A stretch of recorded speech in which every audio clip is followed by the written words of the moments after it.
Hi, Meda. Trying to see if I can invite other people to the group, but it's not letting me.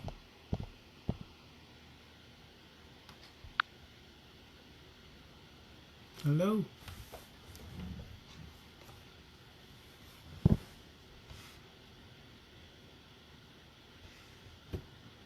So we're going to give here a few minutes for people to start coming in.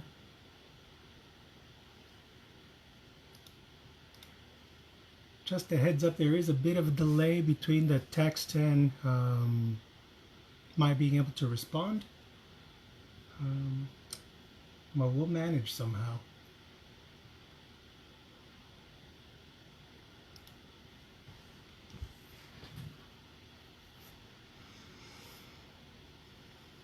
So we'll start in about 2 more minutes.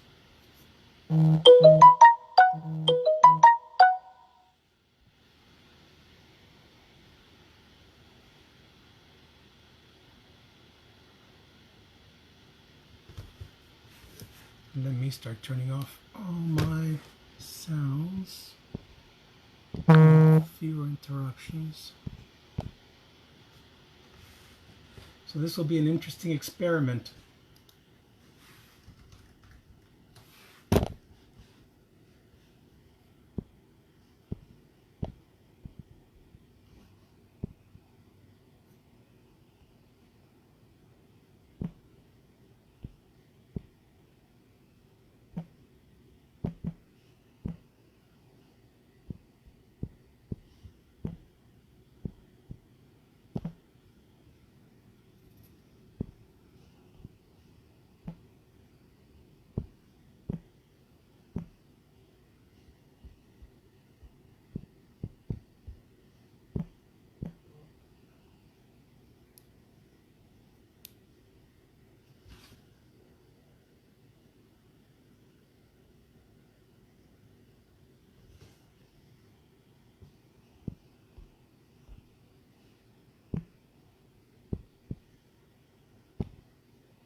All right.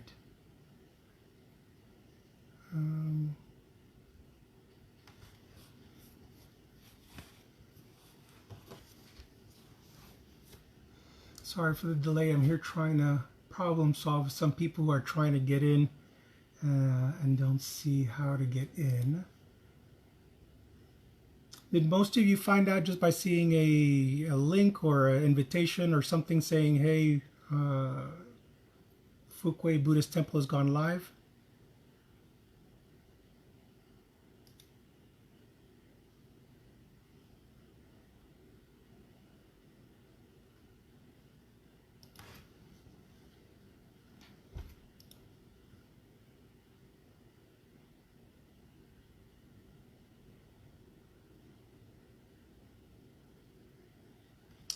Alrighty, I found us.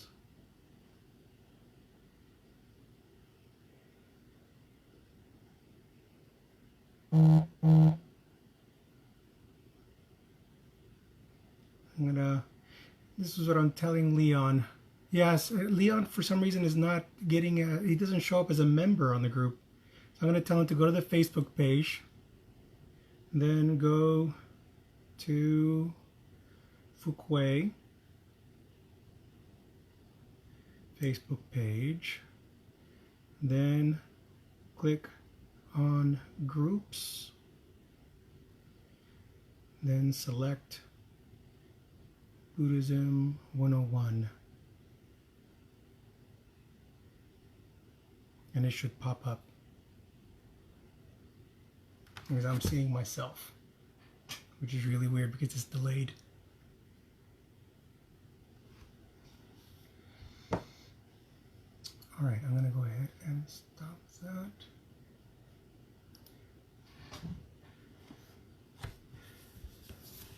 So let's go ahead and begin.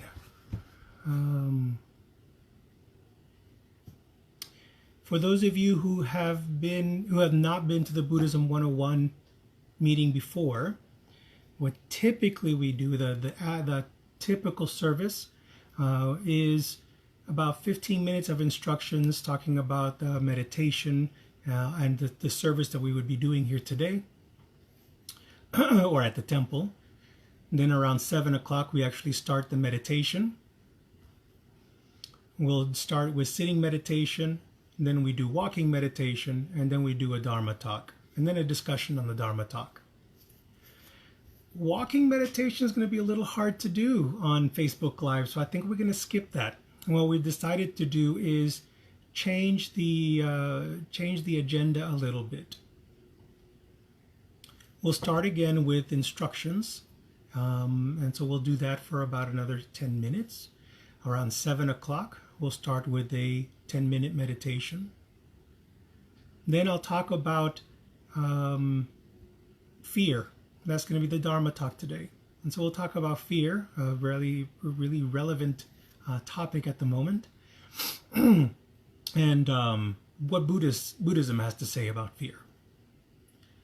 After that, we'll do another 10-minute meditation so that we have time to reflect on what we hear during the Dharma talk. And after that, we'll have a discussion. We'll attempt a discussion where I'll ask you to sort of chime in on the feed, type in some comments or questions, observations during the second meditation, and we'll try that out. I would really appreciate it if you took some time afterwards to give me some feedback. This is the very first time we do this as a Facebook Live event. And so having some feedback on what can be improved, what you liked, and what should be kept would be very handy. I would really appreciate that. We would appreciate that. So let's go ahead and jump into the instructions. As I mentioned, one of the first things we're going to do is sitting meditation.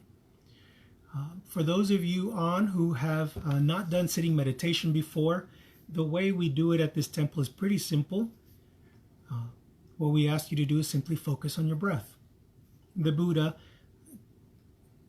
taught that method pretty early on, primarily because the breath is something we carry with us at all times. If you're not breathing, you have other problems, and so you may not be able to meditate. There are 3 things you can do to help you with that focusing on the breath or paying attention to the breath. One that is taught is to simply focus on the sensation of breathing, to focus on how it feels as the breath enters through your mouth or your nose, hits the back of your throat and fills your lungs, and how it feels as the breath exits your body, the contraction of the lungs, maybe the warmth on your upper lip. Maybe feel the coolness of the air as it enters your body. So you focus just on the sensation, the feeling of breathing. One of the really cool things about doing that is that it becomes easier to take meditation and mindfulness with you throughout the day. You're not chained to doing meditation only on the cushion. When you tie your meditation and your calmness and your mindfulness and your focus and concentration on the breath, you can take that with you wherever you go. It makes it a lot easier to apply the skills that you are learning as you meditate. The second method is to simply count your breaths. You can count your breaths up to the number 10 and then start over again. And should you lose your count, you simply start at 1 again and start counting your breaths. The third method that we usually teach is to use a mantra or a gatha. This is a word or phrase that is meaningful to you. And one of the gathas that I usually recommend is as you inhale, you say, breathing in, I calm my mind. Breathing out, I smile. And you try to have a half smile on your face. what I call a Mona Lisa smile. One of the benefits of that is it really helps with calming, and it also, with the half smile, when you physically do something for a long enough time, it will influence emotions and your thinking. I don't know if maybe you've heard of sort of that laughing therapy, where you have a forced laughter, and the forced laughter causes the individual to feel better afterwards. And it's kind of like that. It causes the physical act of laughing, of taking in deep breaths to laugh. What they end up doing is creating a good sensation in the body and will elevate mood. And so your physical posture and your half smile during meditation has an influence on your mood as well. As I mentioned, after the sitting meditation, we'll have a Dharma talk. During the Dharma talk, I'm going to talk about fear. I'll talk a little bit about the psychological aspects of fear. And then after that, I'll also talk a little bit about the Buddhist perspective on fear, and what are things that we can do to help ourselves and hopefully to help others as well. I've kept it pretty general, although I'll use examples from recent events. What you will find is what I'll talk about today are things that you can apply almost at any time and anywhere. After that, then we'll do another 10-minute meditation, and that meditation, I want you to do something a little different. Instead of focusing on the breath this time, what I would like you to try to do is take what you learned during the Dharma talk, what caught your attention, any thoughts that really jump out at you, and sit with those thoughts, sit with those insights during the 10-minute meditation. See what comes up. During the Dharma talk, I'll talk about different things to look for when you do such a meditation on fear specifically. And so take the time to look inwards and look at whether what are some of the sources of some of your fears. So that's what we'll be looking at during that second meditation. After the second meditation, then we'll, as I said, open it up to discussion, use the chat, and see what comes up. All right. Hopefully, we'll be done sometime around 7:45 to 8 o'clock. And keep it relatively short, or keep it within the time frame that we usually have. All right, I have about 4 more minutes. I'm going to close the door to my room. I was in charge of watching the kids until the wife came home, and I just heard her come in through the door. So the kids will not be causing too much problems, I hope. I did invite them to come meditate with us, and they've done it before, but they didn't want to do it today. So we'll see if maybe we can get them in some of the future meetings. I'll be right back.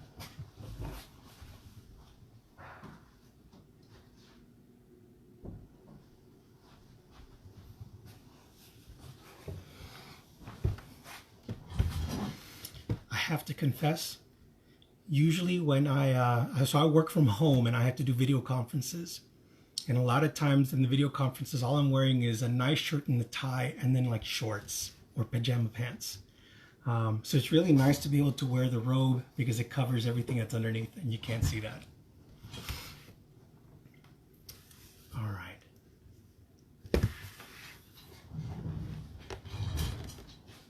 What we can do then now in these last few minutes before we get started, take a moment to settle in. If you want to sit on a cushion or sit on the floor, get yourself comfortable and settled in. Today I'll be using a chair, and so I'll be trying to get in a position that is comfortable and I can sit still for a good while, 10 minutes. Remember, for posture, you want to try to keep your back straight. For your hands, you typically want to try and have like a bowl. Oops, the other way, left hand underneath.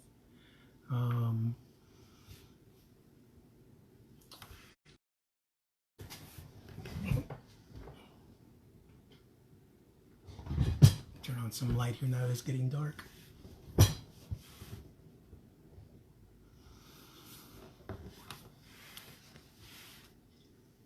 Take a few deep breaths.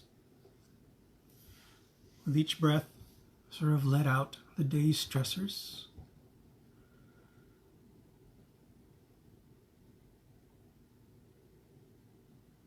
Enjoy that cool feeling, that refreshing feeling of the breath. And let us begin.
Good.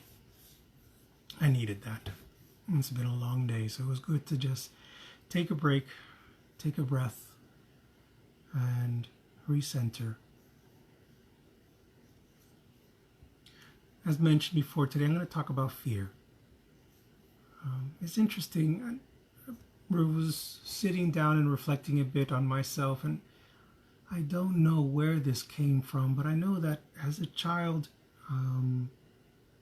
as a teenager, there was a movie called Dune, and there was a line from that movie that really stuck with me. And the line was, "Fear is the mind killer." So from a very early age, somehow in me, I knew that fear was just not healthy. And then as I got into college, that transformed into fear at face it. Anytime I felt any sense of fear, I felt the need to face it. And hello, George. Great to have you join us. We're going to be talking about fear here, and we're going to do a Dharma talk here, and then we'll do a meditation after. So the problem with the motto "Fear it, face it" was that I kind of did some really dumb things in college. If I was afraid of heights, I'd jump off a cliff into the waters below. Engaged in a lot of extreme sports, bungee jumping and zip lining between two mountains and things like that. And luckily I survived all my adventures and misadventures. But I learned a lot about fear and what is proper fearlessness. And so Buddhism teaches us to be fearless, but in the right way, in a healthy way, because it's possible to be fearless in the wrong way. You can just be completely ignorant and oblivious and be fearless because you just don't know you're in danger. And so that's not a healthy fearlessness. But the type of fearlessness that Buddhism calls us to is a type of fearlessness that is anchored in reality, anchored in the present moment, free from mental distortions.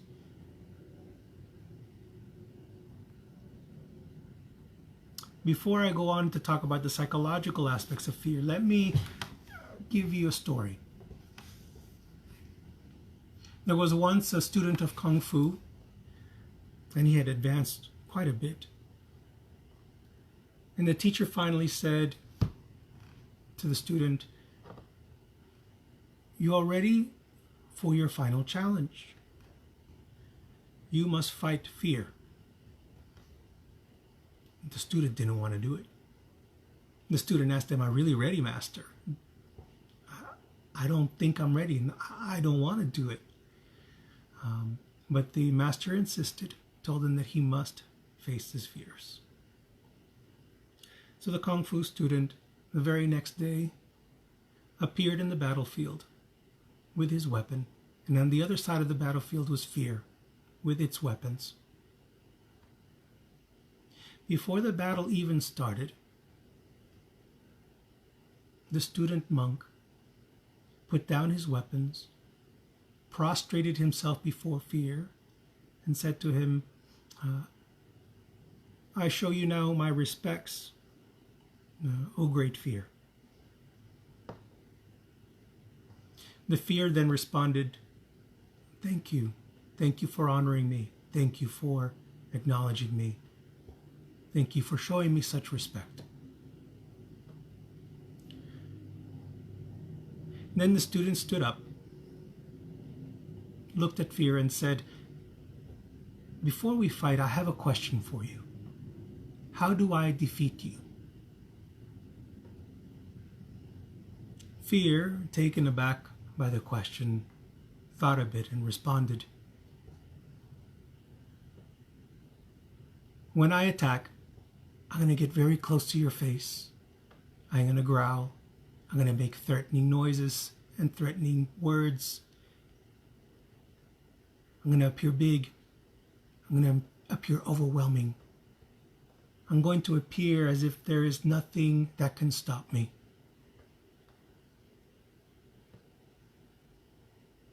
But in the end, I can do nothing to you.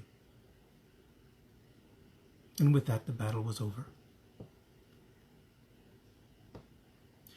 Keep that story in mind, because there are some things there in that story that are very pertinent to how one should address fear. But before we get there, I want to talk about what is fear.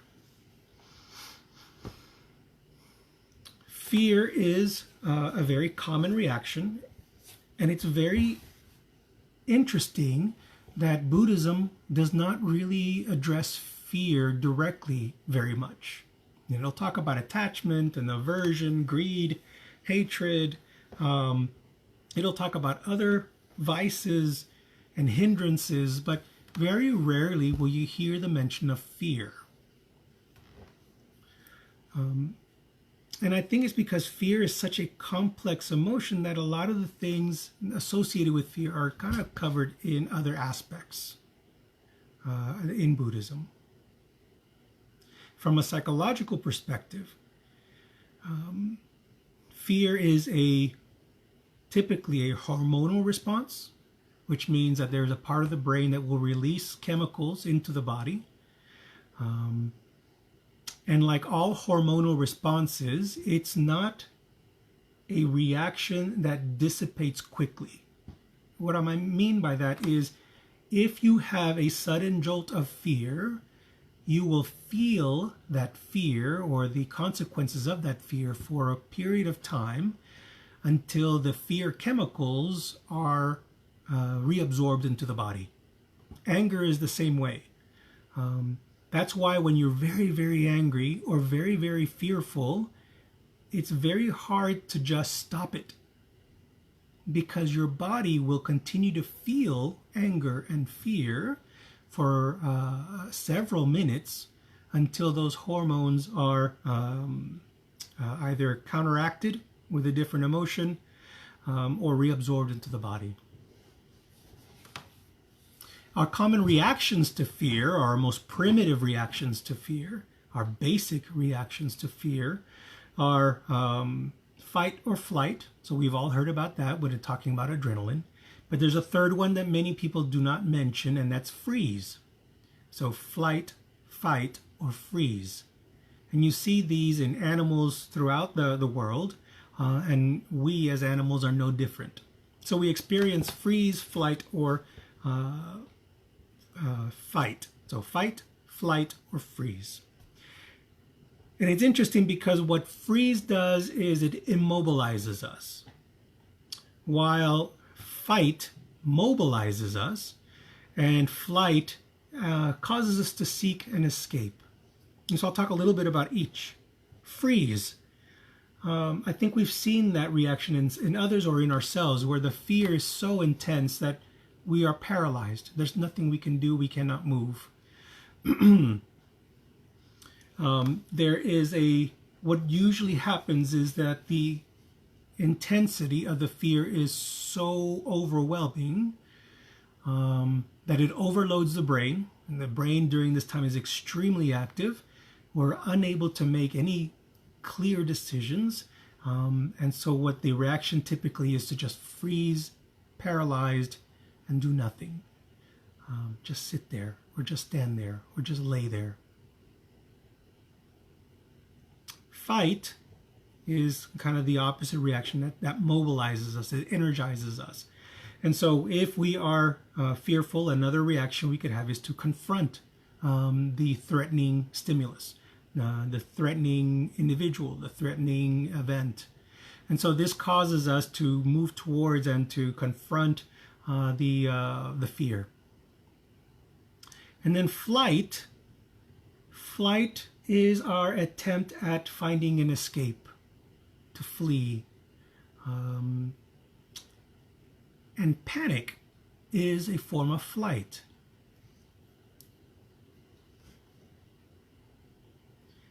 Let me talk a little bit about that panic. one of the questions I've been getting a lot lately is, why the heck are people buying so much toilet paper?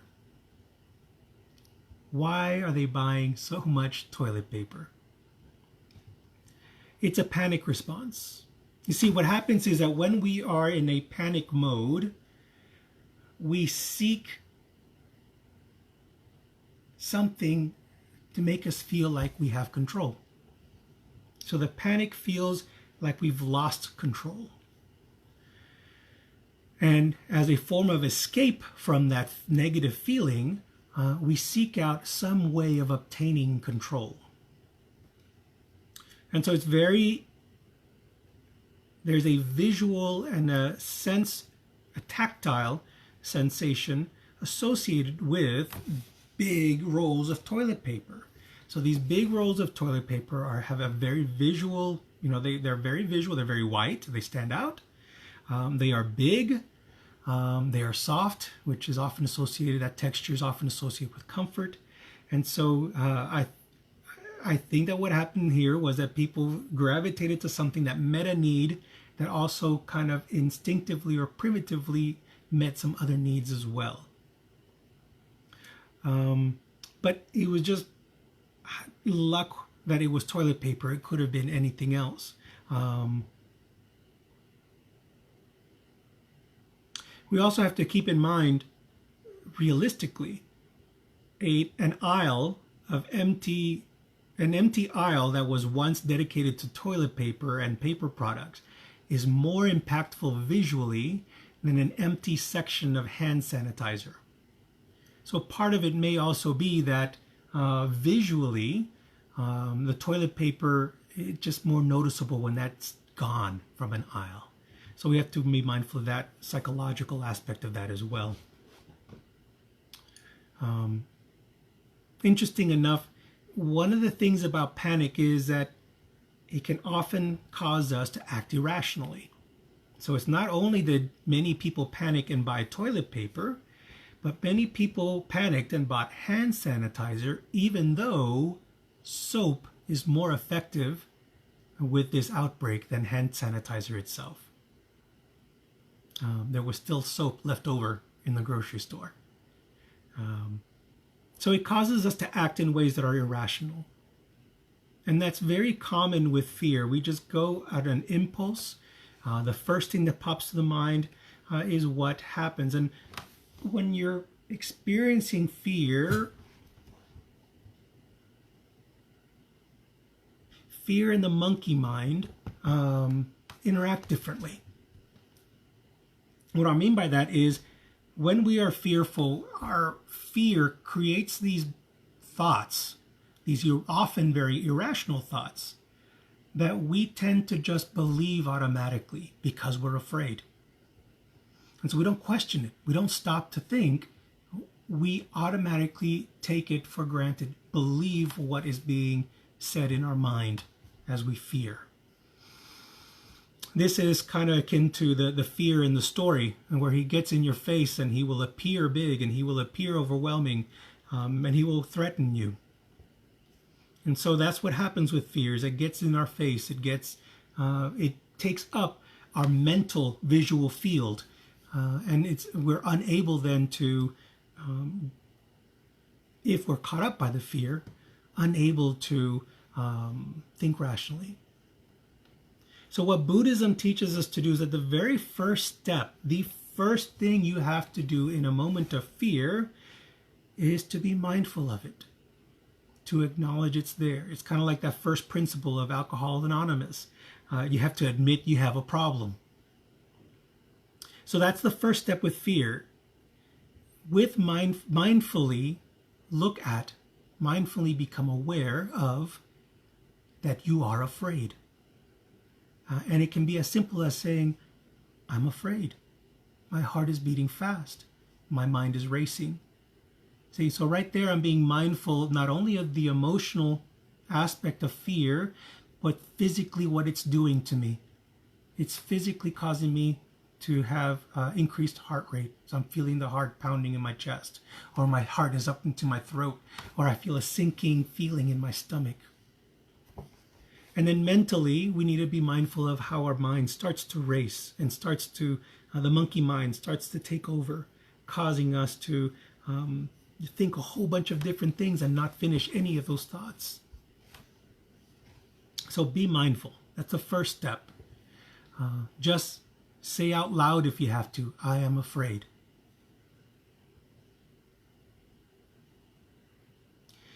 Then the next thing you have to do, you or the person that is fearful, if you're helping someone else through a feeling of panic, is, so if you're helping someone else, you know that you are afraid. And they're going to probably say, no shit, Sherlock. But at least you're helping them acknowledge that they are afraid.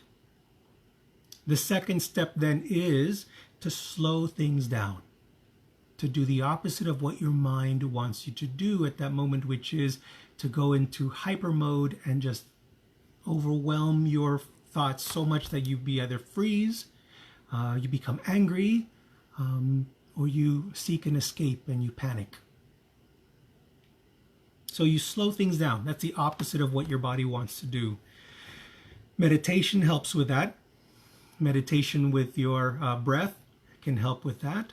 Unfortunately, realistically, what tends to happen is that if we try to sit down and just breathe or meditate, when we don't have a regular practice, your thoughts will simply overwhelm you again. So that's one of the benefits of engaging in a regular practice of meditation, so that when you are overwhelmed by your feelings, whether it be anger or fear, sometimes just taking one deep breath is sufficient to really calm you down. If you don't have an active practice of meditation, taking breaths help, but will help less. And so in that instance, what I would recommend is do some walking meditation. And that walking meditation is that slow, mindful walking. Right? And try to focus on the steps and try to focus on the breath. The idea behind why we focus on the step or on the breath is that we become present oriented. And that's kind of the next step, or that's part of being mindful. It's not only being aware of your fear, but also being present oriented. And that's important because what happens is when we're afraid, we tend to be fearful of something in the future. And so we get stuck in the future and not in the present.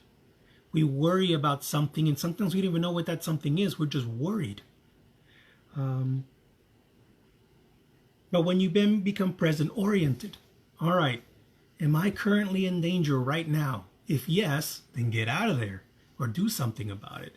If not, which is what most people were experiencing when they heard about the viral outbreak, if they had been more mindful and present oriented, said, you know, right now I'm safe. Right now I still have money in the bank. Right now I still have shelter. I still have food. I'm still safe. So by becoming present oriented and reminding yourself that right now I'm still okay, keeps the mind from racing and helps you slow down so you can think more rationally. If you're trying to help someone else who's fearful, then helping them focus on or recognize something with their present situation, the positives in their present situation, can sometimes be helpful. If a person is in panic mode, really it's hard to give advice because it's different for every situation, but underlying is slow down. Get them to slow down. Once you've had a chance to slow down, to be mindful, to be present oriented, the next step is to ask open-ended question. Master Thich Quang Tri often talks about the whys, and so you can engage in that exercise of just asking why, and trying to find the underlying reason for your fears. I like open-ended questions, so I don't ask just why, I ask what, when, where, how, and why. And so I'll ask all those questions during my meditations, and I'll just be curious about the feeling that you're having, the reaction you're having. you'll find that being curious about that and being mindful about your fear will often have you gain some insight as to what the fear is about. So is the fear about the unknown? Again, you're being stuck in the future, and so being more present oriented helps. Is it fear of death? Fear of pain and suffering? Fear of loss? So being able to acknowledge and pay respect. Remember the story where the monk bowed before fear and paid him respect. Being respectful of your fear, of acknowledging it, of recognizing that it is real, that it is your fear, allows you to understand it better and gain some more control. And hopefully, this insight into what are the sources of your fear will then lead to some wisdom as to what should be done next. Or seek out that advice from other people.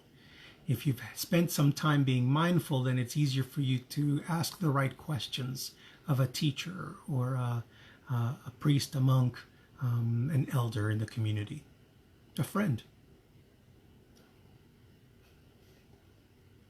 And ultimately,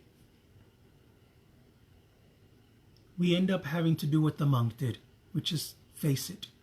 Face the fear. Confront it. Turn towards it. Don't run away from it. Lean into it. Be present with it. Be proactive, but be proactive realistically and in a healthy way. Do things that are calming and avoid things that will agitate you more. For example, one of the things I used to do in college was during times of crisis or, for example, 9/11, I had CNN on all day long, and that was miserable because that only activated fears and worries even more. I wanted answers that no one had, and I kept hoping that the next segment of the news would have the answers that I needed. And so it got me stuck. And so now I only watch the news in the afternoon and periodically check the news. I try to get news from three angles, from the conservative angle, the liberal angle, and then somewhere neutral in the middle. And I find that helps inform my mind and my decisions better.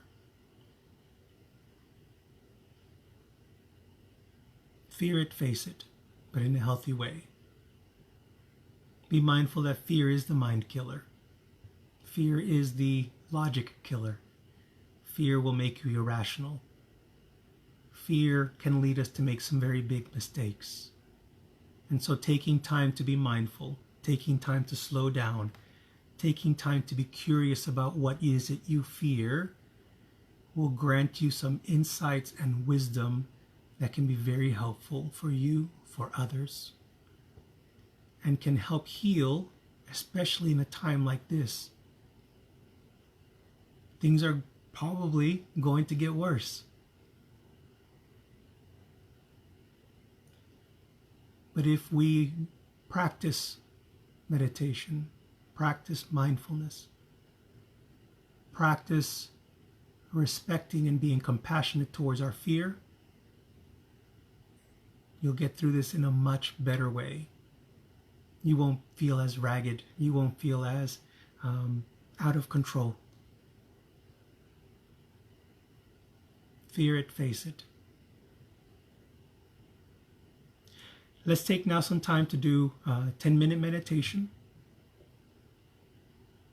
Give yourself time to simply sit with some of the thoughts and feelings that arose as you listen to the Dharma talk.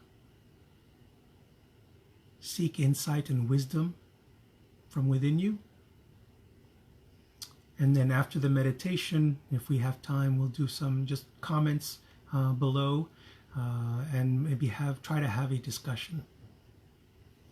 So get in a comfortable position. A position that you can stay in for a while. Take some deep breaths to get settled in.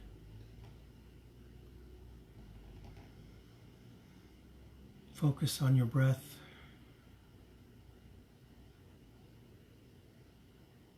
focus on what you are trying to tell yourself now.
So this next part is pretty experimental. What I'd like you to do is comment. What most struck you? What thought most stuck with you? What insights did you have? How did you apply what you've heard or learned to your recent reactions? Just any comment, and let's see what happens. Give you some time there to type.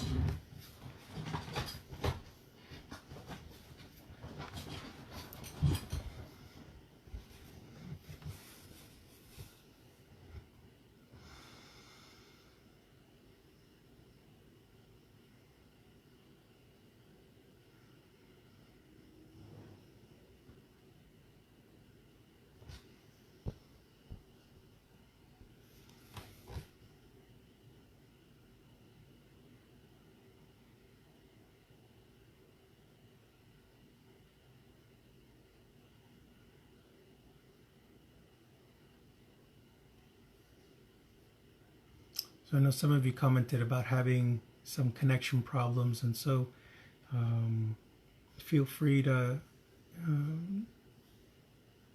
maybe comment on the page. What will happen is that this video will be posted on the Facebook page for the Buddhism 101, and you'll be able to make comments there as well. You can leave some feedback there as well as to what might be good, what might be beneficial for next week to keep, and what we might want to change.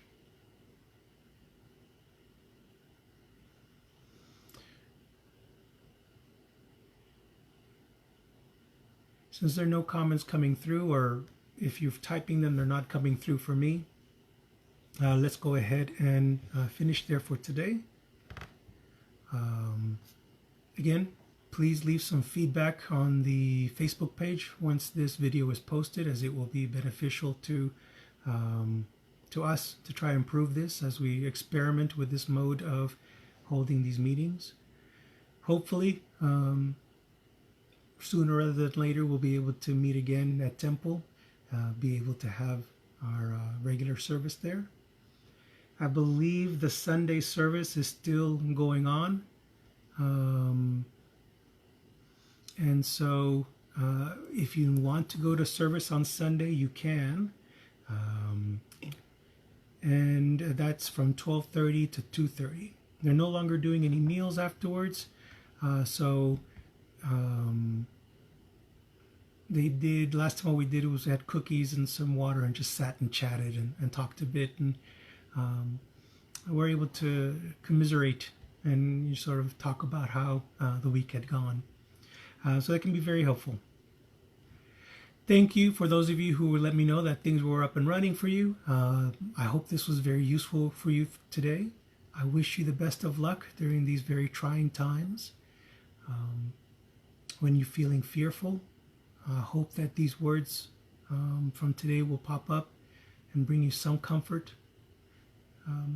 What I also would recommend as a good practice is take some time to meditate and try and maybe do the bodhicitta meditation, the compassion meditation, which is basically wishing yourself and others happiness, safety, peace, and health. And simply repeat those words over and over. Thank you very much for joining. I hope to see you next week. And until then, stay safe and stay away from any sick people. Take care. Goodbye.